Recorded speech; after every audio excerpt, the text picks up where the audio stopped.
Have you ever wondered how massive financial moves in commercial real estate can shift the market landscape? Welcome to the Commercial Real Estate Insights podcast. I'm your host, Steve Hamoen. Let's get right to it. In a significant development, Blackstone has recently acquired an additional $2 billion in commercial real estate loans. This move, reported by Eric McConnell on July 12, 2025, marks yet another strategic expansion by Blackstone in the commercial real estate sector. The acquisition highlights Blackstone's ongoing commitment to strengthening its position in the market. This acquisition is particularly interesting when we consider the implications for multifamily properties and tenant leasing. As Blackstone continues to invest heavily, we might see a ripple effect in these areas, influencing market trends and potentially affecting lease agreements and property valuations. In regions like Kitchener-Waterloo, London, and Cambridge, Ontario, such moves by large investment firms can have a significant impact. These areas have been experiencing growth in multifamily developments and tenant leasing activities. A similar trend is observed across the border in the United States, where markets in states such as New York and California are also seeing increased activity in these sectors. Blackstone's continued interest in commercial real estate loans also extends to the industrial and office sectors. This could lead to further investments and developments in these areas, potentially boosting local economies and creating new opportunities for businesses and investors alike. Retail and other commercial sectors are not left out either. Blackstone's strategic acquisitions could lead to enhanced retail spaces and commercial opportunities, benefiting both businesses and consumers. As the commercial real estate landscape continues to evolve, it's crucial for stakeholders to stay informed about these developments. Understanding the strategies and movements of major players like Blackstone can provide valuable insights and help navigate the complexities of the market. A formal consultation has been submitted for a major residential care facility on farmland on Center Road, within a protected countryside zone. The proposed development is set on a rustic, sleepy horse farm in Carlisle, with plans for a 1,094-unit retirement home. The property at 1,748 Center Road, currently listed on Royal LePage Real Estate for $5 million, is designated as agricultural land, meaning it is zoned for farming use but does not include conservation land. In 2024, Oakville-based development and design company Badrock Studio Incorporated submitted a formal consultation on behalf of the property's owner for the development of 13 mixed-use buildings.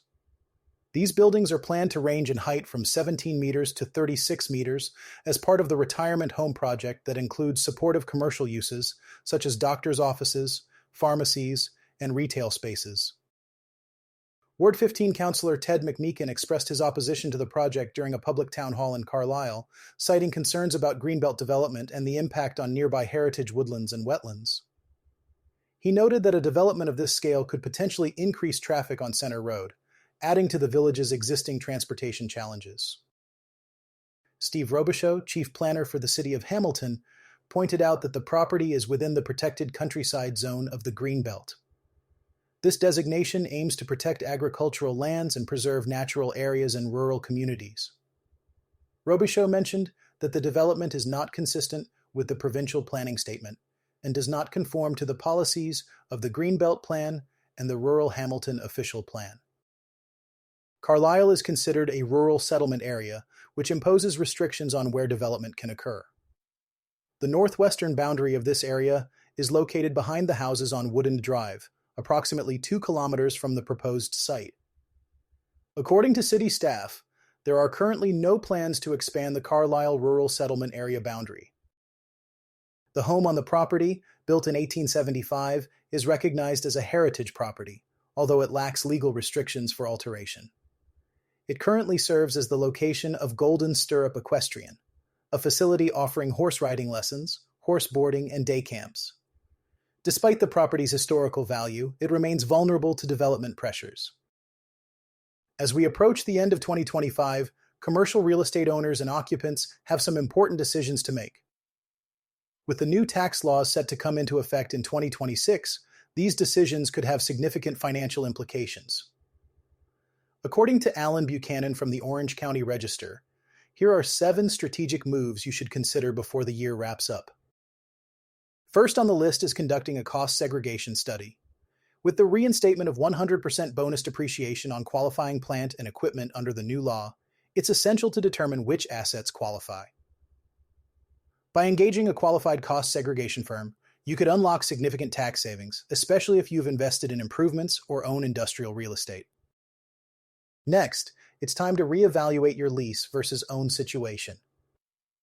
With high interest rates and lease rates, the ownership equation may now favor buying for some occupants. The return of bonus depreciation makes this an ideal time to run side-by-side comparisons and explore options such as small business administration, financing, and creative ownership structures. Another crucial step is to consult with your certified public accountant. The Big Beautiful Bill has changed the rules, making proactive planning essential. Schedule a strategic discussion with your tax advisor to explore bonus depreciation eligibility, Section 179 limits, and the impact on capital improvement planning. Don't overlook the potential benefits of energy-efficient upgrade credits. Speaking of energy improvements, now's the time to consider upgrades like solar, lighting, heating, cooling, and electric vehicle charging installations. These are eligible for new federal tax credits, but these incentives may phase out or become stricter in 2026. Financing programs that align with these credits can make such upgrades more feasible. Reviewing long-term control over your property is another smart move. In a volatile market, having control is key. Check your lease or operating agreement for extension options, purchase rights, and favorable assignability terms. If these are not in place, consider negotiating them now. Preparing for an estate or ownership change is also vital, especially with commercial real estate wealth set to change hands significantly in this decade. Whether you are an aging owner or a potential heir, it is important to review your trust, limited liability company structure, and succession plan. Finally, line up a deal team. With the tax environment of 2025, the demand for lenders, inspectors, brokers, certified public accountants, and attorneys is high. Building your team now can ensure you're prepared to capitalize on opportunities as they arise.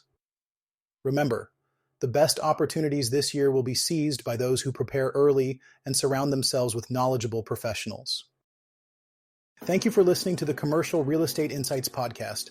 I'm your host, Steve Hamoen. See you on the next one.